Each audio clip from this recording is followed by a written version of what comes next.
jàngeen jëf cher internet yu syndicalisme.net ñoo ngi leen di nuyu di rafetlu si ne ànd ak ñun saa su ne ci waxtu wile nees kiis ñu dikk ak yéen ci tënk xibaar yi dooree ko rek ak tolluwaay mbas mi ci réewum Sénégal niki tey nag la ñu gis rek ñàkk seenu bakkan ci wopp bi toll na ci ñetti doomi aadama niki démb talaata ñaar fukki fan ak juróom-ñett ci weeru sattumbar ci atum 2021 ci jamono joojee nag niki tey la ñu def ci test toll na ci 1399 test juróom-ñaari cas positif lañ ci am 58 patients guéris 0 cas contact 7 yi nag ñoo nekk ay cas communautaire juróom-ñaari cas grave la ñu gis cas importé yi nag gisuñu ko Sénégal nag ba mu dooree mbir mi ak léegi lu tollook 1858 doomi aadama ñàkk nañ seen bakkan 71752 ñoo xamante wér nañ ba ñibbi 153 ñoo nekk ci jamono ji ci sous traitement ñuy saytu 73764 ñoo laale ak mbas mi ba mu dooree ak léegi ci réew ma Sénégal ñu wel xibaar yi wax ci màggaluk Touba ren ji nag ci autoroute à péage bi gisuñu benn doomi aadama boo xamante ni ñàkk na seen bakkan mu nekk xibaar boo xamante ni si mu ngi tukkee su naataangoy fare ci laas ne daal yenn ci bakkan yi sorot daal ñu ngi leen gis ci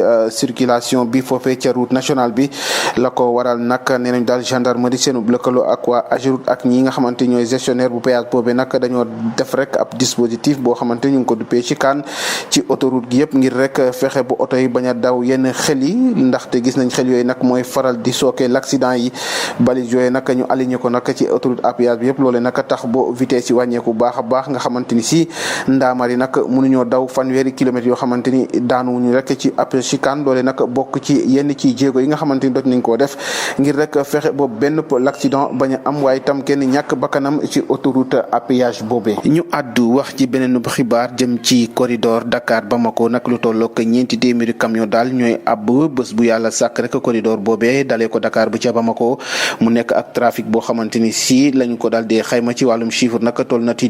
2,7 tonnes ci atum 2020 bu ñu sukkandikoo nag ci xibaar boo xamante ni si waa direction générale bu port autonome de Dakar ñoo ko daal di xaatim naka noonu itam ay goulot d'étranglement yoo xamante ni ñoo ngi falfaañee rek dem beeg dikki bi ci boobule corridor bokk na ci rek état général des routes ni anam yoon yi ni nga xamante ni noonu la bindoo waaye itam bari waayu poste de contrôle yi ak itam app bi nga xamante ni si moom la ñuy am di borom oto yooyu ci frontières yi di toog di xaar léeg-léeg ci yenn ci këyit loolu nag bokk ci jafe-jafe yi nga xamante ni moo gàllankoor boobule corridor Dakar Bamako di xibaar bi nga xamante ni si mu ngi tukkee ci waa direction générale bu port autonome bu Ndakaaru ñu wax ba tey foofee ca diwaanu Kaolack bu dem ba ca diwaanu Medina Baye juróom-ñeenti at gannaaw bi nga xamante ni si commerçant yu fare woon ci marché Medina Baye boobee nag dañu na toxaloon seen cantine gannaaw bi ñu ne daal dañuy defaraat boobule marché loolee nag nekk li nga xamante ni liggéeya bu saa si tembe noppeegul loolee nag la ca gën a dorewaat nag tax nag yenn ci commerçant dal di taxawaat ni ki démb nag ngir rek sàkku ndimbal ci xalif général bu Medina Baye Niass ci Cheikh Maye Niass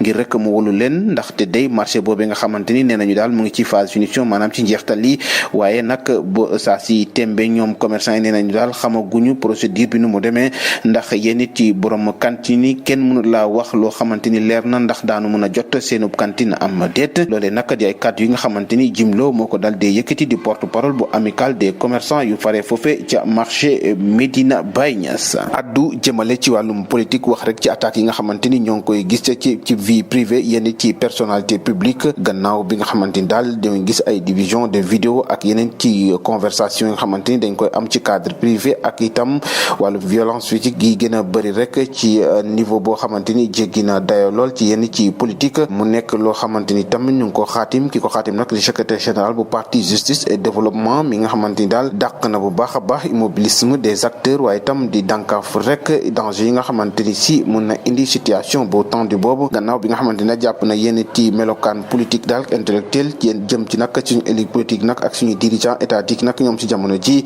ñoo ngi ci guddi goo xamante ni bët setagul loolee nag tax mu dal de créer ab nouvelle voie ngir rek génne réew mi ci ndóol gi ñu nekk waaye itam ignorance ak précarité mu nekk loo xamante ni tam dina porté wu buñ ci immobilisme chronique donc bi nga xamante ni mu ngi koy dund boobu ak léegi mu def ay at yu bari mu koy ñaawlu moom guide religieux boobee nag di jàppale président Macky Sall foofee ca Medina Baye demaat wax ci Touba ak accident bu ñu fa nemmeeku sànq ci suba si nag benn pëtu tànk daal la benn bus dal defay fadd ba muy ñàkk bakkanam accident boobee nag mu ngi am ci booy dugg gaaru Thier bu Touba élément sapeur pompier nag gannaaw ba ñu leen woowee wax leen jëye boobee nag ñoom nag daal dinañoo déplacé wu ñëw ci bërëb bi ngir rek fexe rek ba xool naka la ñuy def rek ba jël néew gone googe nga xamante ni jot naa faatu ca Touba ci ab l'accident boo xamante ni si am na foofe di fàtte nag ab gone la bu ab bus dal dee fàdd foofe ca Touba ba mu dal dee ñàkk bakkanam si jamono yi nag sapeur ñoo ngay def seen mathématique ngir rek jéem a jël niiwam yóbbu ko ci l'hôpital ba leen gën a jege foofe ca diwaanu Touba. cant ak ngërëm ñeen na leen mbokk yi safo seen site d'information bi di syndicalisme.net di fi taataane xibaar saa su ne ci waxtu wi lii la ñu amoon yéen a yegge leen ko ci xibaar di jaajëfal képp koo xamante ni jàpp na ci ba mu yemb lool lu mooy loolu itam ñu bàyyi leen ngeen woy ak suñu programme di leen dig daje ëllëg ci beneen jotaayu xibaar mbokk yi jaa ngeen jëf.